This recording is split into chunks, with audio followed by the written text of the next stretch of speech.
wanted to take a minute and show you this graph and walk you through what we're looking at here. This is a 30-year fixed rate mortgage average in the United States.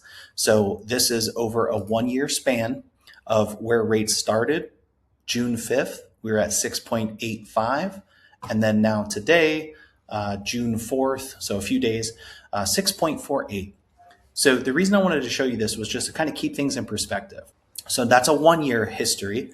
Now we look at 5 years, and you really kind of are starting to zoom out here and see like we're still in this 6 to 7% range. We've been there for a while. There's no new news here. Know that rates being between 6 and 7% is totally common. We've been there now for a couple years. And if you go back 5 years, sure, back in 2021, rates were 2.7, but that's just not realistic. The Fed kept those rates artificially low.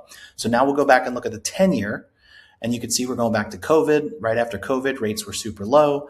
Rates then spiked, right, hitting almost 8% here in November of 2023. And again, we're just hovering along in this channel between 6 and 7%.